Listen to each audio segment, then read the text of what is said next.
Hi friends, welcome back to my YouTube channel. ನಾನಿವತ್ತು Uttara Karnataka special ಕೆಂಪು ಚಟ್ನಿ ಮಾಡೋದನ್ನು ತೋರಿಸ್ತಾ ಇದ್ದೀನಿ. ಹೇಗೆ ಮಾಡೋದು ಅಂತ ನೋಡೋಣ ಬನ್ನಿ.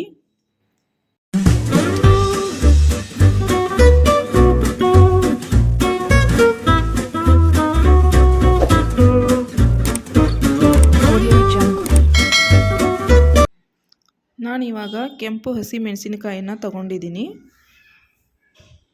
ಇವಾಗ ಅದಕ್ಕೆ ಏನೇನು ಬೇಕು ಸಾಮಗ್ರಿಗಳನ್ನು ತಗೊಂಡಿದ್ದೀನಿ. ಇದು ಕೆಂಪು ಮೆಣಸಿನಕಾಯಿ, ಬೆಲ್ಲ, ಹುಣಸೆಹಣ್ಣು, ಕರಿಬೇವು, ಶುಂಠಿ, ಬೆಳ್ಳುಳ್ಳಿ ಮತ್ತು ಜೀರಿಗೆ, ರುಚಿಗೆ ತಕ್ಕಷ್ಟು ಉಪ್ಪು. ಇವಾಗ ನಾನು ಮೆಣಸಿನಕಾಯಿನ ಹುರಿತಾ ಇದ್ದೀನಿ. ಮೊದಲೇ ತವಾ ಬಿಸಿ ಮಾಡೋಕ್ಕಿಟ್ಟಿದ್ದೆ ನಾನು.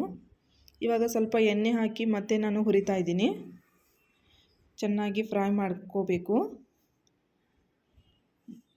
ಸ್ವಲ್ಪನೂ ಹಸಿ ಇರಬಾರ್ದು, ಚೆನ್ನಾಗಿ ಫ್ರೈ ಮಾಡ್ಕೊಳ್ಳಿ. ಈ ಥರ ಫ್ರೈ ಮಾಡಿಕೊಂಡ್ರೆ ನೀವು ಚೆನ್ನಾಗಿ ಫ್ರೈ ಮಾಡಿಕೊಂಡ್ರೆ 1 ತಿಂಗಳವರೆಗೂ ಇಟ್ಟರೂ ಏನೂ ಕೆಡಲ್ಲ. ಅದು ತುಂಬ ಟೇಸ್ಟಿಯಾಗಿರುತ್ತೆ.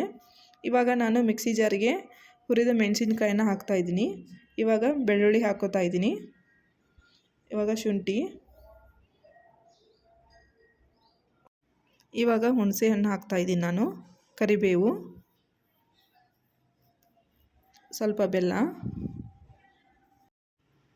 ಇವಾಗ ಜೀರಿಗೆ ಹಾಕ್ತಾಯಿದ್ದೀನಿ ನಾನು, ರುಚಿಗೆ ತಕ್ಕಷ್ಟು ಉಪ್ಪು.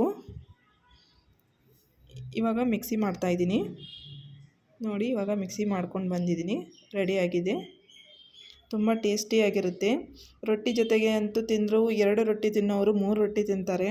ಸ್ವಲ್ಪ ಅದರಲ್ಲಿ ಎಣ್ಣೆ ಹಾಕಿ, ಎಣ್ಣೆ, ಸ್ವಲ್ಪ ಮೆಂತ್ಯ ಸೊಪ್ಪು, ಈರುಳ್ಳಿ ಇದ್ರ ಜೊತೆಗೆ ತಿಂದರೆ ತುಂಬ ಟೇಸ್ಟಿಯಾಗಿರುತ್ತೆ. ನೀವು ಒಂದ್ಸಲ ಟ್ರೈ ಮಾಡಿಬಿಟ್ಟು ಹೇಗಿದೆ ಅಂತ ಕಮೆಂಟ್ ಹಾಕಿ. Thank you for watching.